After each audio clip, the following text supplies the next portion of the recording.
Volume 1, Chapter 9, British Mercantilism over Virginia. Rule in the European governments of the 17th century was exercised not only by the great landowners through feudalism, but also by groups of merchants and capitalists specially privileged and subsidized by the state in the system that later came to be known as mercantilism. The essence of mercantilism was the granting or selling of monopolistic privilege and subsidy by the state to favored groups of businessmen. Thus, crown, feudal nobility, and privileged capitalists exercised rule over the exploited remainder of the populace, which included the bulk of merchants and capitalists who sought profit by voluntary service in the marketplace rather than by obtaining privileges from the coercive power of the state. From the beginning, government meddling, especially by the English government, fastened the mercantile system on the American colonies. As early as 1619, the Crown imposed a duty of 1 shilling per pound of tobacco imported by the Virginia Company, and in 1622 prohibited any tobacco from being grown in England or Ireland. The motivation for the latter act was not to benefit Virginia, but to increase the revenue seized by the Crown. Domestic tobacco producers, after all, paid no customs duty.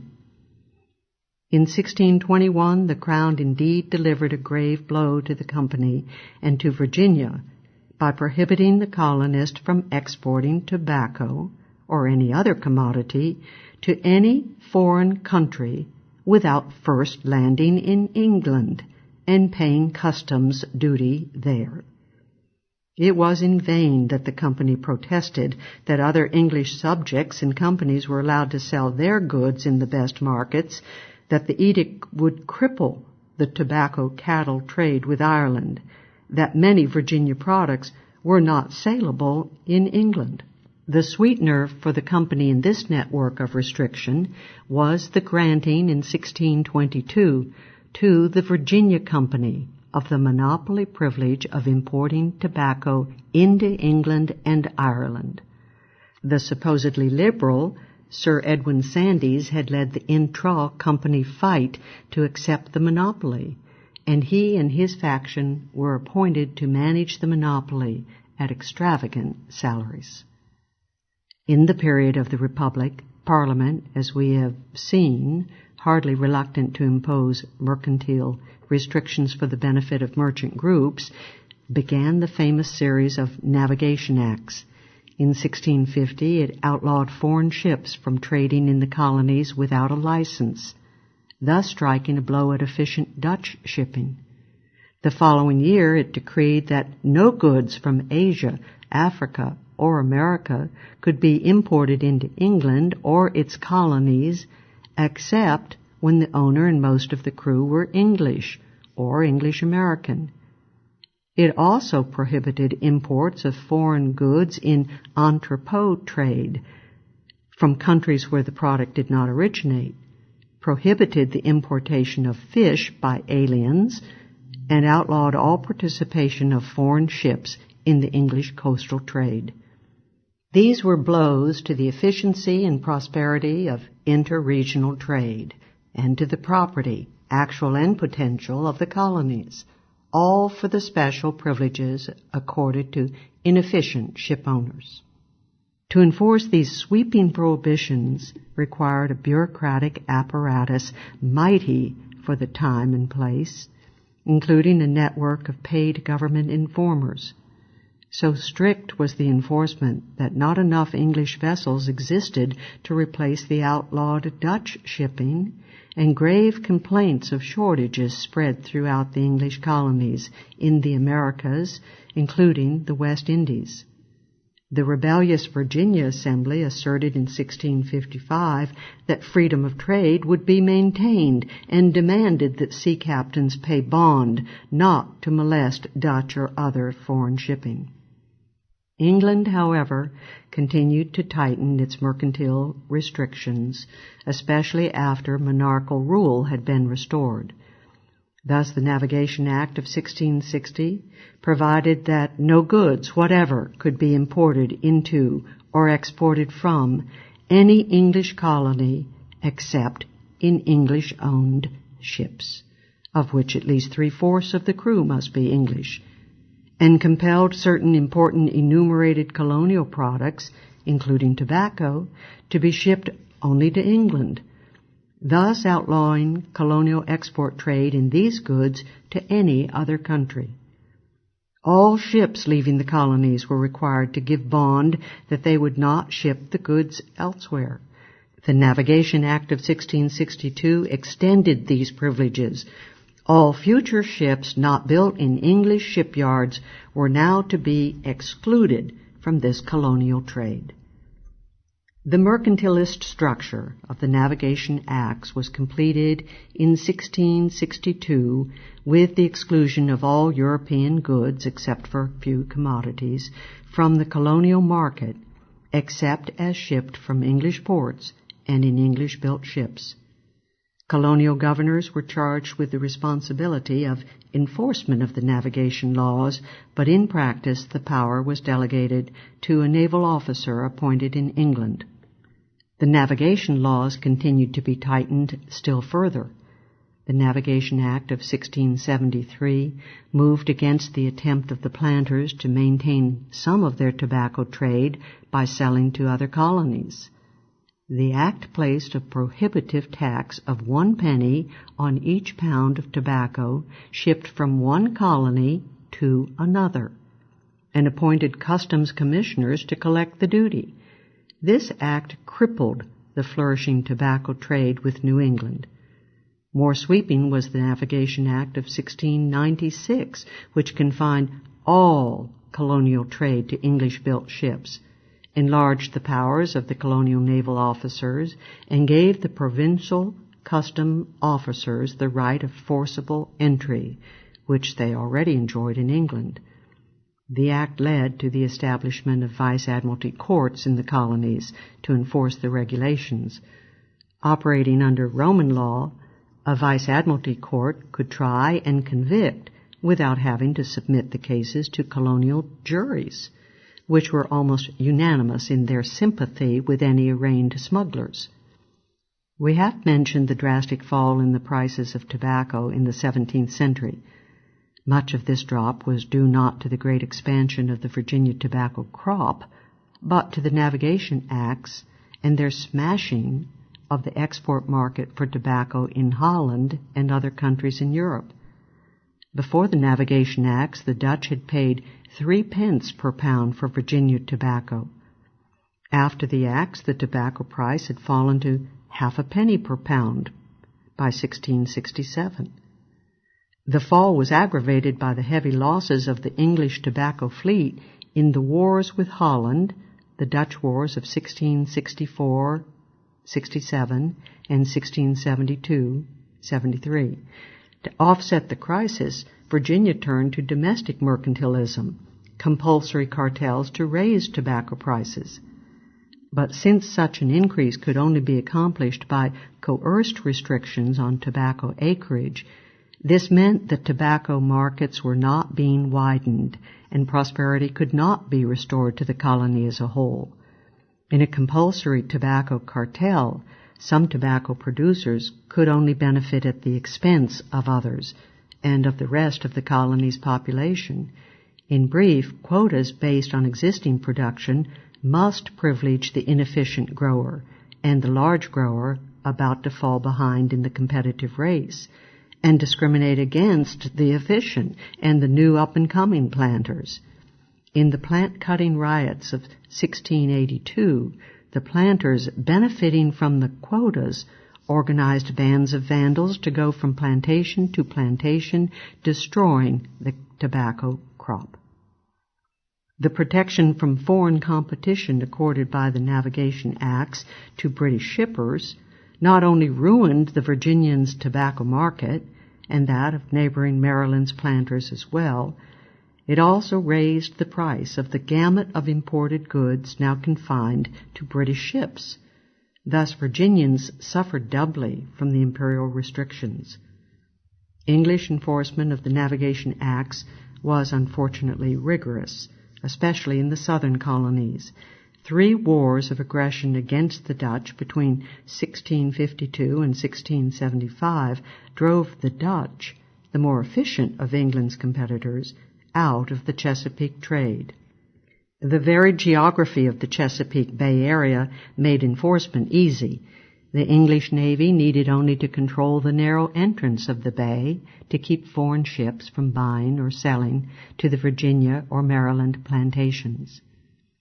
Thus, the English orientation of Virginia trade and finance was compelled by the Navigation Acts, which gravely injured Virginians and retarded Virginia development.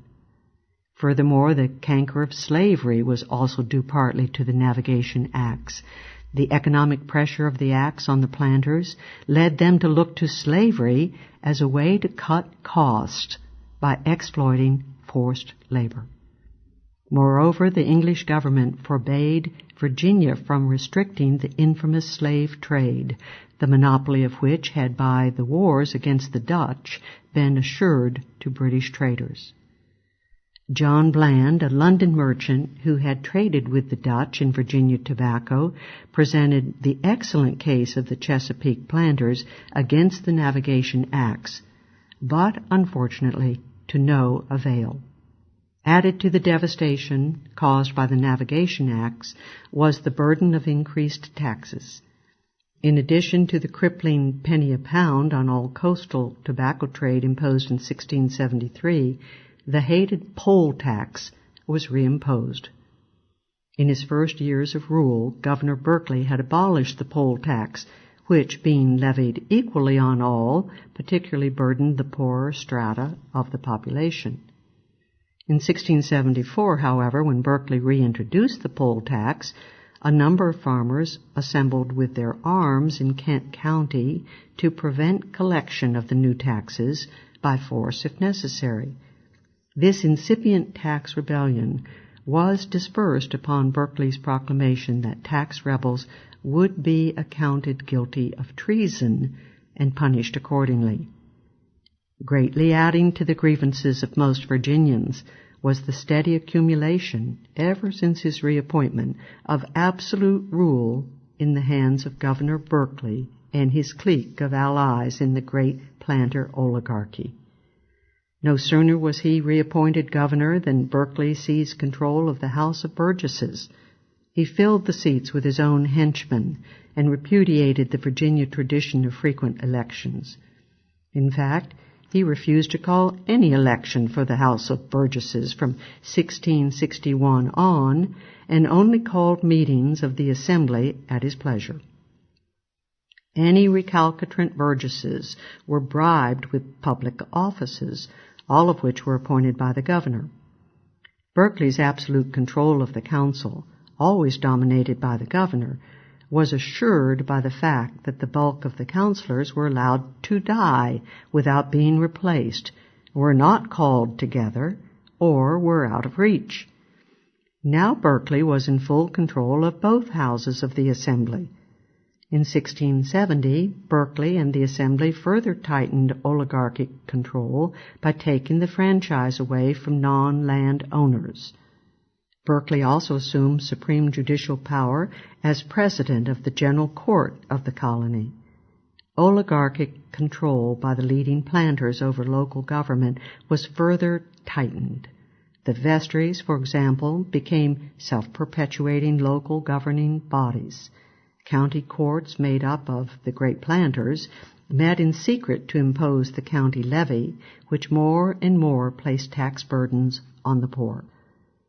Exorbitant fees were paid to sheriffs, clerks, and other local officials out of these taxes, and there was considerable graft involved in the heavy expenditures needed to construct forts westward on the rivers. Power is always used to acquire wealth, and here was no exception. Berkeley and his allies granted themselves the best lands, most of the public offices, and a monopoly of the lucrative fur trade with the Indians. Another of Berkeley's tyrannical actions was to have the Assembly reestablish the Anglican Church and also to bring pressure for a governmental college that would include Anglican teaching of the youth. Whenever anyone in the American colonies in the 17th century decided to embark on a policy of tyranny and religious persecution, the first group to bear the brunt was usually the hapless Quakers, of all sects the least devoted to idolatry of church or state. Upon embarking on the dictatorial rule of his second term, Governor Berkeley did not hesitate to revive the old laws against dissenters and naturally concentrated on the handful of Quakers. An English Quaker, George Wilson, upon arriving at Jamestown in 1661, was thrust into a dungeon, scourged and kept in irons until death. While dying, he wrote in a truly saintly manner, "For all their cruelty, I can truly say, Father, forgive them, they know not what they do." The previous year, 1660, the Assembly had passed an act outlawing an unreasonable and turbulent sort of people commonly called Quakers, who are endeavoring to destroy religion, laws, communities, and all bonds of civil society. Apparently, these bonds of civil society were to rest not on voluntary consent, but on the dungeon and the torture rack. In 1662, Berkeley decreed heavy fines on any nonconformist who refused to have their children baptized, and threatened to exile any shipmasters who brought any dissenters into the colony. The next year, 2 Quaker women entered Virginia, spreading the message in the colony. The 2, Mary Tompkins and Alice Ambrose, were imprisoned and inflicted with 32 lashes from a whip of 9 cords. After this, their property was seized and they were expelled from Virginia. It stands to reason that a man with this sort of attitude toward religious liberty and search for truth should be vehemently hostile toward education, freedom of inquiry, and individual and collective search for the truth. We are fortunate to have on record, however, a classic statement by Berkeley revealing the despot's fury toward learning and free inquiry. When asked in 1671 by the Crown what he had been doing to instruct the people in the Christian religion, Berkeley, in the course of his answer, declared, "I thank God there are no free schools nor printing, and I hope we shall not have these 100 years, for learning has brought disobedience and heresy and sex into the world, and printing has divulged them, and libels against the best government. God keep us from both."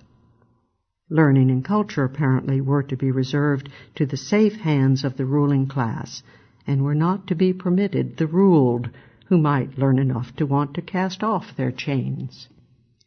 The inherent conflicts within Virginia's society, as well as between Virginia and England, were further aggravated by an enormous land grant made by Charles II to Lord Hopton and a group of his friends, including Berkeley's brother Sir John, in 1649. This was a grant of over 5 million acres, constituting the partially settled northern neck of Virginia between the Potomac and Rappahannock rivers.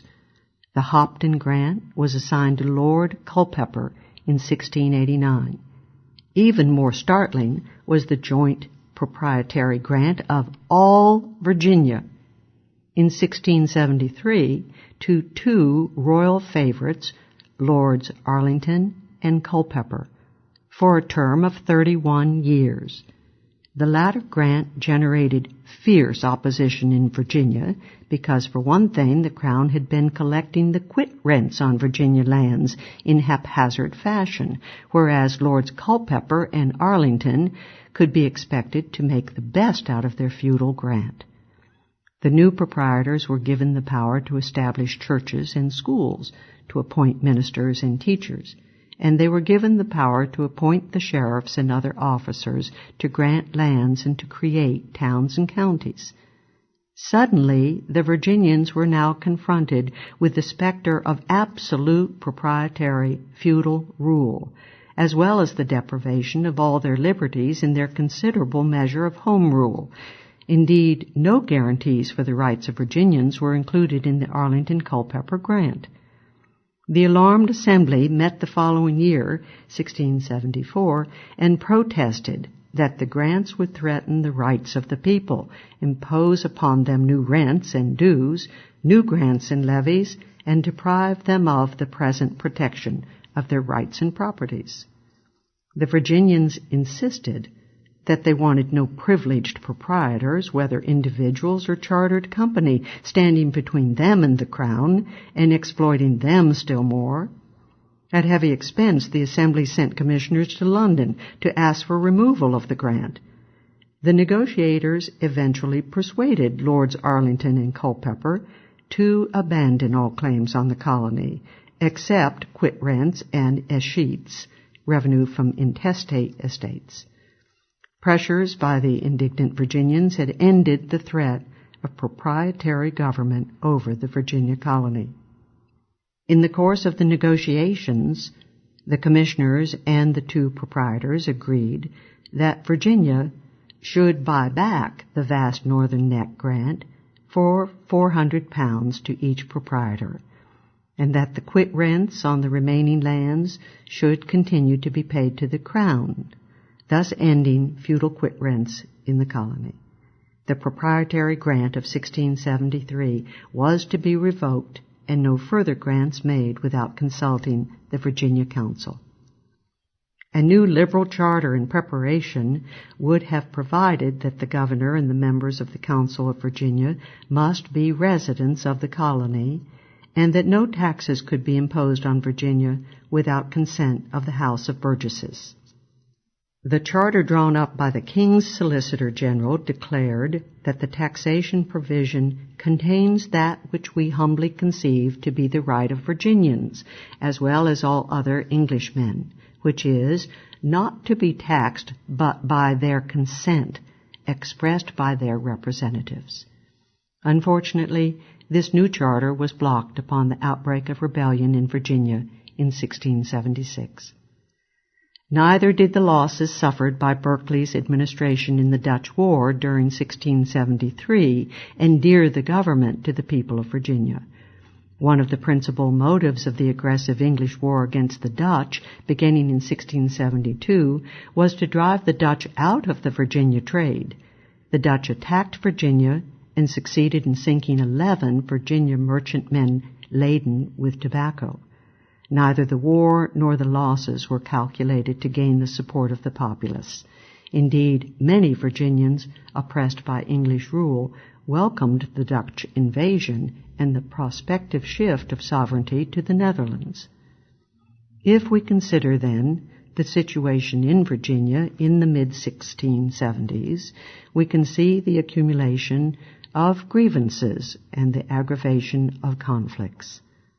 The sudden feudal proprietary grant of all Virginia to Lords Arlington and Culpeper in 1673, the exclusive landed property franchise in 1670, the reimposition of the poll tax in 1674, and the general increase in taxation, and the establishment of tight rule by the Berkeley clique. To these we might add Berkeley's persecution of the dissenters, virtually driving them out of the colony. Hints of revolt and mutiny against Berkeley began to emerge in the 1670s. On December 12, 1673, 14 people met at Lawns Creek Parish Church in Surry County to protest against excessive taxation and to insist that they would thereafter refuse to pay their taxes. Here was one of the first tax rebellions, or organized refusals to pay taxes in America. On January 3rd, the very day that Berkeley's judges issued a writ to haul the 14 into court for sedition, the group met again in a field, and one of their leaders, Roger Delk, declared that "We will burn all before one shall suffer." Berkeley lost no time in hauling the rebels into court, where Delk explained that they had met by reason their taxes were so unjust, and they would not pay it. Very heavy fines were levied on the protesters, especially on the main leader of the Surrey tax protest, Matthew Swan, who continued to insist that the taxes were unjust. Proceedings against Swan lasted longer than against the others, and in April 1674, Swan was brought before the Council and General Court of Virginia for his dangerous contempt and unlawful project and his wicked persisting in the same. Berkeley was forced, however, by popular resentment at the treatment according to the tax rebels, to remit all the fines some months later. Many of the tax strikers were prominent landowners of the county. Matthew Swan was possibly related to Colonel Thomas Swan, a member of the council. Delk's father had been a member of the House of Burgesses. Several other protesters were related to former burgesses, and one was relative of one of the judges issuing a writ for their arrest. Furthermore, a near uprising was called off in 1674, and 2 mutinies occurred in the following year. All in all, the stage was set for one of the most important American armed rebellions against English authority in the colonial era, Bacon's Rebellion of 1676.